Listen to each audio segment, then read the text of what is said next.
ప్రకృతి వ్యవసాయం. ఇది సకల జీవరాశులకు ఆశ్రయం. సింధూరపు రంగును మైమరిపిస్తూ ఆహ్లాదాన్ని పంచే పుష్పాలు, మండు వేసవిలో సైతం ప్రకృతి అందాలను అందిస్తూ పరవశింపజేసే పచ్చదాన్ని పంచేదే ఈ పద్ధతి.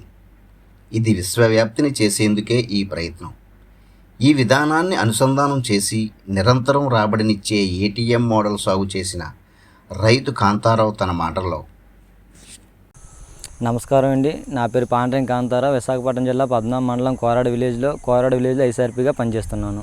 నేను 2020 నుంచి ప్రకృతి వ్యవసాయం చేస్తున్నాను.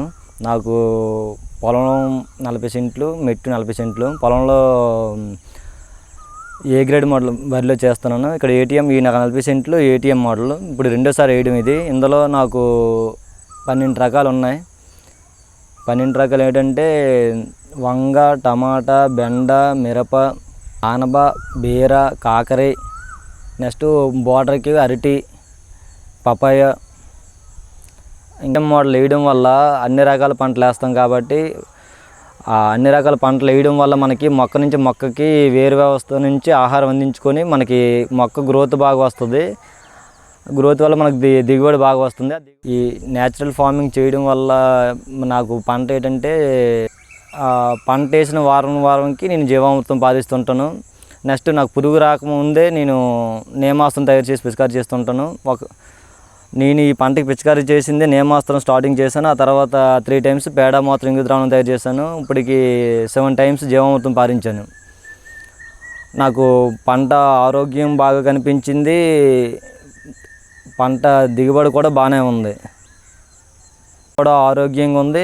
మనం ఈ పద్ధతులు పాటించడం వల్ల మట్టి మనకు అనుకూలంగా ఏంటంటే వానపాములు బాగా డెవలప్ అయ్యాయి. ఇందులో పండించడం, ఇది పంట ఈ విధంగా పండించడం చూసి మా పక్కనున్న రైతులు, మా ఊర్లో ఉన్న సభ్యులు కూడా మేము పండించే పంట ఇక్కడ తీసుకోవడం కూడా అందరూ మాకు మార్కెటింగ్ పట్టుకెళ్ళకుండా ఇంటి దగ్గరికి వచ్చి తీసుకుంటున్నారు. ఏటీఎంకి నాకు వచ్చి ఖర్చు 10,000 అయ్యింది. నాకు ఆదాయం 52,000 వచ్చింది. భూమిని సంరక్షిస్తూ ఆరోగ్యకరమైన ఉత్పత్తులను ఏడాది పాటు అందించే ఈ పద్ధతిని రైతు సాధికార సంస్థ అమలు చేస్తోంది. ఈ విధానాన్ని అందరూ ఆచరిస్తే తక్కువ భూమిలో నిరంతరం రాబడికి వీలుంటుంది.